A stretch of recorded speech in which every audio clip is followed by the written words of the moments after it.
Bienvenidos a su espacio de Ética TV, su programa de ética ciudadana, en el que hoy contamos con la presencia de un invitado que es recurrente en este de Ética TV, Luis Holguín Veras, coordinador general del Movimiento por las Pensiones de los Servidores Públicos. Hace no mucho tiempo, tal vez unas 2 semanas, tuvimos a Luis aquí conversando sobre las pensiones y habíamos acordado en público de que iba a volver pronto para hablar sobre la cuestión de los salarios mínimos en República Dominicana. Entonces estamos honrando el compromiso, ¿verdad? Y tenemos de nuevo a Holguín aquí. Bienvenido de nuevo, Luis. Un placer tenerte de nuevo. Gracias por la invitación y contento de poder compartir con todas las personas que nos ven el tema de las pensiones y sobre todo el tema del sueldo mínimo del sector público. Bien, pues vamos a iniciar inmediatamente con lo que es el sueldo mínimo en República Dominicana. ¿Cuál es el sueldo mínimo, no? Y ¿cuánto tiempo tenemos sin que el mismo reciba un aumento? Porque uno escucha con frecuencia en la prensa cuando se reúnen los empresarios y los trabajadores con el gobierno como intermediario y que se habla del salario mínimo del sector privado no sectorizado, pero nunca se habla del sector público. Entonces vamos a ver cuál es el salario mínimo y cuánto tiempo tenemos que no hay un aumento. En la actualidad el sueldo mínimo es de 10,000 pesos. Y ese sueldo, la última vez que se actualizó fue a principios del año 2019. Así que del 2019 al 2025, este sueldo no se ha modificado. Ese sueldo me refiero al sueldo mínimo del sector público, porque ya el sueldo mínimo del sector privado tiene otro proceso de ajuste, de actualización. En el caso del sector privado, nosotros observamos que por ley tiene que revisarse, ¿no? Y eso es lo que hace que necesariamente, o sea, de manera obligatoria, empresarios, trabajadores del sector privado no sectorizado tengan que reunirse a discutir cuál es el monto y bueno, y eso usualmente tiene un carácter público, ¿no? Sale en la prensa hasta que finalmente se llega al acuerdo y se anuncia. Pero no hay algo parecido con el sector público. No hay ninguna ley que establezca que hay que sentarse periódicamente a revisar el salario mínimo de los trabajadores. No. El sueldo mínimo del sector privado está establecido por ley en el Código de Trabajo, que se actualice periódicamente. Incluso instituye la creación del Comité Nacional de Salario, que es el ente tripartito que discute y llega a un acuerdo sobre las modificaciones de los sueldos mínimos. Paradójicamente, en el sector público, a pesar de tener una ley de función pública y una ley especializada en los salarios de la administración pública, en ninguna de esas dos leyes ni en ninguna de las normativas complementarias se hace referencia al sueldo mínimo del sector público, lo cual entonces queda a discreción del presidente y con el agravante de que muchas veces ese sueldo mínimo del sector público no se modifica porque tiene relación con algunas multas, como son las multas de tránsito, las multas de medio ambiente y de muchos otros sectores, están referenciadas al sueldo mínimo del sector público. Y entonces en ocasiones aumentar el sueldo mínimo del sector público representa un incremento de las multas y eso tiene un costo político que muchas veces desincentiva a los gobernantes, a la administración pública, a decidir aumentar el sueldo mínimo. En el sector privado, por ejemplo, del 2019 hasta el día de hoy, se han realizado 6 aumentos del sueldo mínimo del sector público, del sector privado no sectorizado. Sin embargo, no se ha hecho ninguno, ninguno más que el que se hizo a principios del año 2019. Ok, entonces eso va generando una simetría entre lo que es el salario mínimo del sector privado y el salario mínimo del sector público. Lo que creo, me parece que con el salario promedio no es así, ¿verdad? O sea, el salario de promedio en el sector público termina siendo mejor que en el privado o no se da ese caso. No tengo el análisis hecho comparando los dos sectores en la realidad. Sí, pero lo que sí sabemos que en el caso del sector privado, evidentemente, sí hay cada cierto tiempo, Cada año, se y varios meses. se hace la revisión, Sí. mientras que en el otro van pasando los años, no hay aumento, No. pues evidentemente entonces que... Pero eso termina siendo, afectando el poder adquisitivo del sueldo mínimo del sector público, porque el aumento de sueldo tiene una incidencia en la inflación, tiene una incidencia en los costos, y eso genera una dinámica que afecta al servidor público, que se queda rezagado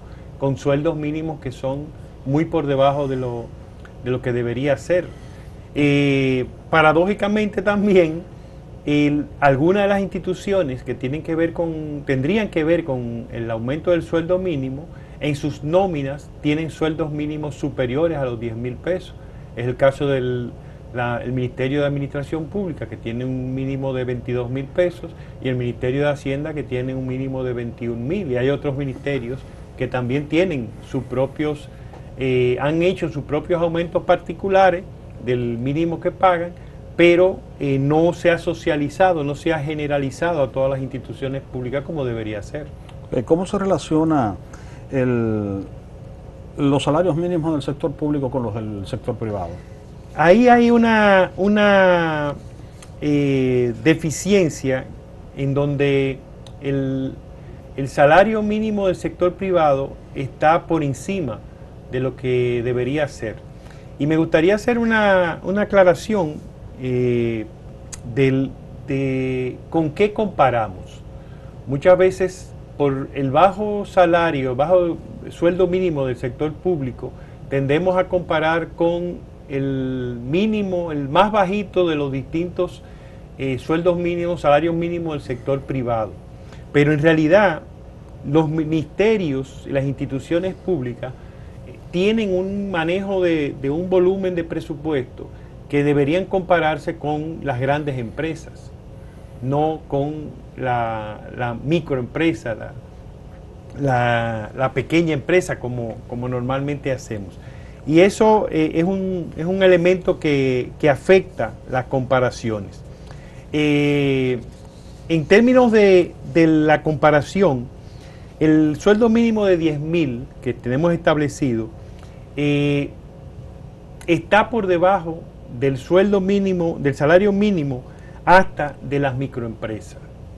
Aún con el incremento que se va, antes del incremento que se inició ahora el 1 de abril, que hizo un incremento de un 12% al salario mínimo del sector privado, el porcentaje que cubre, si comparamos el sueldo mínimo, lo que alcanza a cubrir de los sueldos mínimos del sector privado no sectorizado, en el caso de las grandes empresas apenas cubre un 33.35% de lo que es el salario mínimo del sector privado no sectorizado correspondiente a las empresas grandes.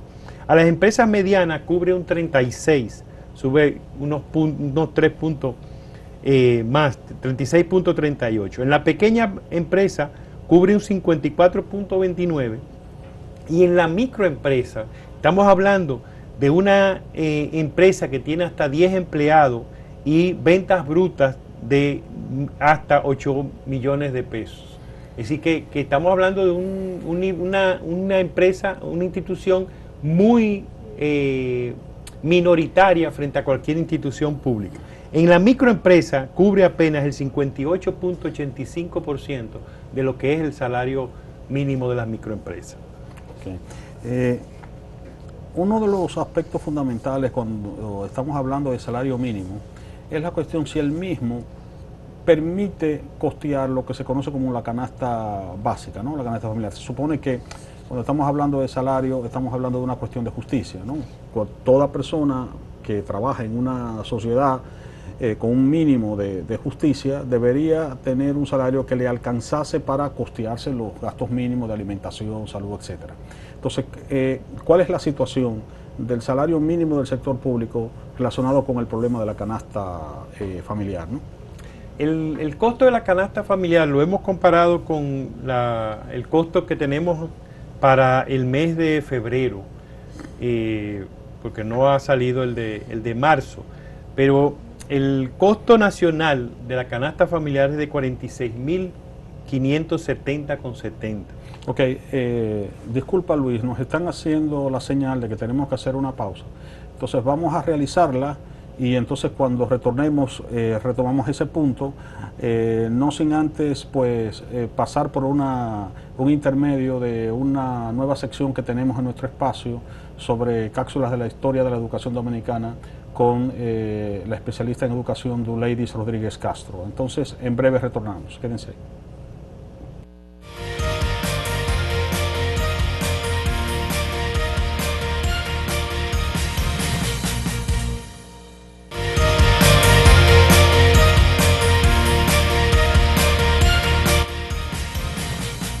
Iniciamos este segmento de cápsulas sobre educación, señalando la necesidad de la creación del Museo Pedagógico Dominicano. A continuación, planteamos las principales razones que evidencian su importancia. Porque su carácter de primada sitúa a la República Dominicana como el espacio de la fundación de las primeras escuelas formales e informales, así como de la primera Universidad de América. Por tanto, sede del ejercicio de los primeros docentes del Nuevo Mundo, porque el país se erigió como el lugar de irradiación de la revolución educativa ostosiana, desde donde se promovió una educación acorde con los adelantos de la modernidad, laica e inclusiva. Porque al concebir la educación como el antídoto ante la barbarie, esta reforma la situó en el centro de las transformaciones sociales, esbozando así un ideal de sociedad que dotó de contenido la obra de los principales intelectuales dominicanos del siglo XIX y principios del siglo XX, siendo impensable comprender el espíritu ideológico dominicano sin las ideas de Hostos, porque es la madre patria de los Enríquez Ureña, troncos de familias de inestimable vuelo intelectual, dedicada desde las primeras generaciones al magisterio, a la fundación de instituciones educativas y culturales, a la administración del ahora llamado Ministerio de Educación y al quehacer literario, social y filosófico dominicano. Porque siendo objeto de una primera intervención militar norteamericana, se estableció como un escenario de impulso modernizador que trajo adelantos técnicos como la construcción de carreteras, que logró comunicar a poblaciones lejanas con escuelas de poco acceso, modernización del mobiliario escolar, la asistencia obligatoria a las aulas, la apertura de escuelas mixtas, la creación de nuevos planteles escolares y, sobre todo, la institucionalización de procedimientos de la administración de la educación pública.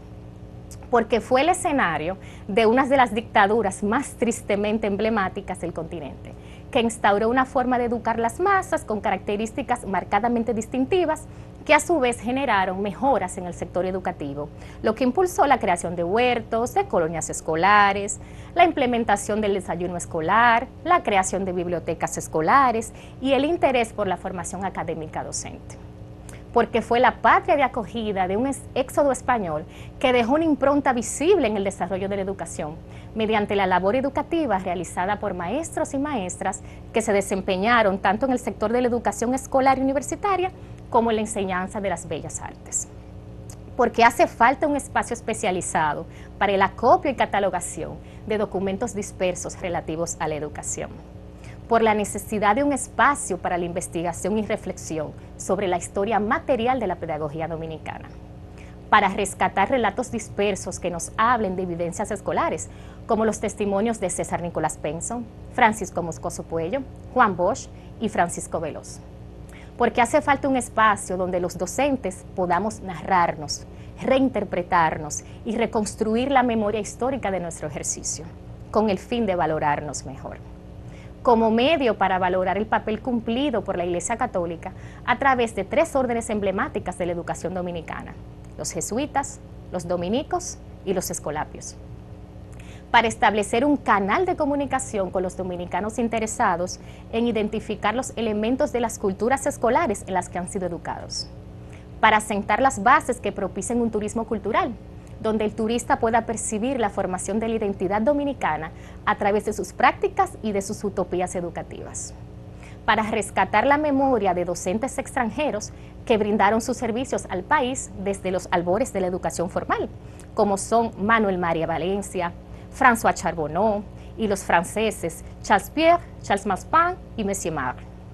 para reconocer los puntos heurísticos de la historia de la formación docente a través de las comisiones chilenas, cubanas, puertorriqueñas y españolas que fueron traídas al país con ese fin, para visibilizar el papel educativo de las iglesias protestantes y de los inicios de la educación para alumnos de habla inglesa y la enseñanza multicultural, como un gesto de motivación para que los jóvenes puedan identificarse con la profesión magisterial, como un canal para estudiar aspectos de género a través de una profesión marcadamente feminizada, como un acto de gratitud hacia todos los soldados desconocidos que, haciendo de tripas corazón, lograron y logran educar.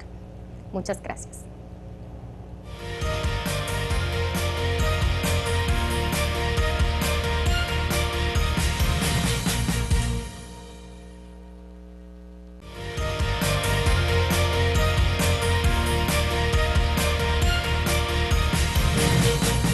Continuamos en su espacio de Ética TV, su programa de Ética Ciudadana, abordando el problema del salario mínimo en la sociedad dominicana con el especialista Luis Holguín Veras. Luis, en el segmento anterior tuvimos que interrumpir cuando tú estabas haciendo un análisis del salario mínimo en el sector público en relación con la canasta familiar. Por favor, continúa. Decía que el costo de la canasta básica familiar a nivel nacional está estimada por el Banco Central en 46.570,70. Es decir, que un sueldo de 10.000 pesos, que es el que tiene el servidor público de menos ingresos, apenas cubre un 21.47% de esa canasta.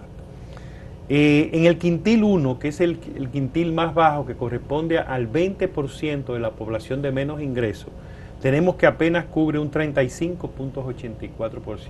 Eso es indica que la persona está entrando en la pobreza extrema, pobreza, y que tiene que buscar otros ingresos para poder cubrir su canasta familiar. En el quintil 2, apenas un 27.58, que es el quintil, digamos, el segundo grupo de 20% que tiene menos ingresos. En el quintil 3, 23.37, en el quintil 4, 20.15, y en el quintil 5, un 13.19%. Es decir que en términos de la canasta, del costo de la canasta básica familiar, el salario mínimo actual de 10.000 pesos queda muy por debajo. Hay un aspecto importante en ese último señalamiento tuyo, y es en la medida que una persona no tiene un salario mínimo que le permita cubrir esa canasta, entonces se ve abocado a tener que entonces buscar el pluriempleo y todo el estrés que eso genera, ¿no? Y cómo impacta en la familia, porque entonces tenemos padres que están ausentes, niños y niñas que se están criando solos, cuidados por un hermano mayor que no tiene muchas veces la capacidad para manejar las distintas situaciones que se presentan con los hermanitos en el hogar, y muchas veces solo, sin que haya uno que pueda realmente tener capacidad de gestionar a sus hermanos dentro de lo que es la convivencia en el hogar. Y el pluriempleo, como tú dices, también tiene una carga en términos del bienestar de esos padres que se ven en la necesidad de tomar 1, 2 y 3 empleos para poder cubrir el costo de la vida de su familia. El ministro de la Administración Pública ha contemplado o ha manifestado una intención del gobierno de hacer un aumento de un 15% sobre el salario mínimo. ¿Cuál es tu opinión sobre ese aumento? Yo creo que es una medida desacertada, porque subirle a un sueldo mínimo que ya está deprimido, que tiene 6, 7 años de inactividad, de que no se ha aumentado, que no se ha mejorado, plantear un aumento de 1.500 pesos para llevarlo de 10.000 a 11.500 pesos es una burla. Eso no compensa todo lo que ha sido la inflación y la pérdida del poder adquisitivo del dinero desde el 2019 hasta la fecha. Nosotros planteamos que el Estado debe así como se hizo en el 2019, que casi se duplicó el salario, el sueldo mínimo del sector público, estamos por la situación de que se ha dejado de aumentar en todos los años, en todos estos 7 años que va a tener el sueldo mínimo del sector público congelado. Si se hubiesen estado haciendo aumentos parciales como se ha estado haciendo en el sector privado, la carga fiscal sería menor. Ahora se ve mucho, pero lo que uno discute en los distintos grupos del movimiento por las pensiones de los servidores públicos es que para otras cosas hay dinero. Para publicidad se gastan miles de millones de pesos, en exoneraciones se deja de percibir miles de millones de pesos, y así hay muchos renglones que el Estado, que el gobierno podría reducir para poder honrar lo que debe ser un aumento significativo al sueldo mínimo del sector público. El problema cuando se va dejando ese salario mínimo estático es que se va acumulando una deuda económica que se agrega a una deuda social acumulada. Exacto. Que se tiene con la gente, porque también tenemos que agregar que en una sociedad donde los servicios públicos no son eficientes, un Estado que tuviese servicios sociales eficientes presiona menos la cuestión del salario. Sí. Pero entonces, en una sociedad donde la gente se ve abocada a tener que costearse los servicios, entonces el tener un salario bajo, esto se convierte en un problema mayor. Así es, así es. Y lamentablemente el aumento del salario mínimo del sector privado ejerce una presión en cuanto a la inflación y el costo de la vida, que entonces afecta y hace que el estado del servidor público que tiene congelado su salario sea mayor, que el poder adquisitivo de esos 10.000 pesos que en el 2019 representaba cubría una gran parte del costo de la canasta básica familiar, ahora resulta que está disminuido lo que puede cubrir con ese salario que ya está devaluado. En nuestro último encuentro, tú hablabas sobre un problema de injusticia que se daba con el cálculo del límite del salario para la pensión, y que estaba relacionado con lo del salario mínimo. Sí. Entonces, retómanos, por favor, esta idea que es muy importante. ¿Y a qué se refiere el error de cálculo al que tú te refieres y cómo deberíamos calcularlo entonces? Hablábamos en esa ocasión del límite máximo de pensión. Todos los sistemas de reparto normalmente tienen un tope máximo de pensión que está planteado para evitar que los salarios muy altos distorsionen y hagan poco sostenible el sistema de reparto. Desde el 1981, la ley 379-81, que instituye el sistema de reparto para los servidores públicos, establece que ese límite debe ser calculado en base a 8 salarios mínimo nacional vigentes. Nos encontramos con que el organismo que calcula y que gestiona las pensiones del Estado, la Dirección de Jubilaciones y Pensiones, calcula ese límite en base al sueldo mínimo del sector público. Pero la ley no habla de sueldo mínimo del sector público, habla de salario mínimo nacional vigente. En la ley 8701 se contempla la descripción del salario mínimo nacional como el promedio simple de los distintos salarios mínimos del sector privado no sectorizado.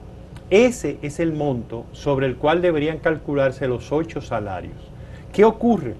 Que al no hacerlo en base a ese sueldo mínimo nacional vigente, sino calcularlo en base al sueldo mínimo del sector público, que está congelado en 10.000 pesos, el máximo termina siendo 80.000. Y toda persona que tenga un derecho a una pensión por encima de los 80.000 pesos, se baja su monto de pensión hasta 80.000. Esto en el caso de las pensiones civiles, porque en las pensiones especiales o del Poder Ejecutivo que otorga el presidente, este límite no se toma en cuenta. Entonces, lo que estamos reclamando es que el límite máximo de pensión se calcule como establece la ley. Y es importante aclarar que el legislador es muy preciso cuando habla del sueldo mínimo del sector público y cuando habla del sueldo mínimo nacional. En la misma ley 8701 que crea el Sistema Dominicano de Seguridad Social, habla de los dos términos. Y por ejemplo dice que el sueldo, que el monto de pensión, de la pensión solidaria, es un 60% del sueldo mínimo del sector público. Y ahí es el único uso que hace del sueldo mínimo del sector público. Pero dice que el salario mínimo el máximo cotizable es 20 veces el salario mínimo nacional vigente. Es decir, que si yo, bueno, vamos a poner cualquier funcionario, cualquiera de los superintendentes que ganan por encima del $1.000.000 o cercano al $1.000.000 en otros casos, se va a pensionar, no cotiza sobre ese monto tan alto que tiene, sino al que corresponde a 20 salarios mínimos nacional vigentes. Y eso se aplica en el sector público y en el sector privado. Lo que nosotros decimos, así como se aplica el salario mínimo nacional, porque lo dice la ley para el cálculo del límite máximo, el salario mínimo máximo cotizable, se aplique para el límite máximo de pensión. Y nosotros no estamos pidiendo que se modifique la ley, sino que se cumpla lo que establece la ley. Muy bien. Bueno, Luis, se nos ha acabado el tiempo. Muchas gracias de nuevo por haberme acompañado esclareciendo estos tópicos que son de justicia social y son temas nucleares cuando estamos hablando de ética ciudadana y que tienen interés para todos los ciudadanos, no importa la profesión a la que se dediquen. Y a ustedes gracias también por acompañarnos hasta nuestro próximo de Ética TV.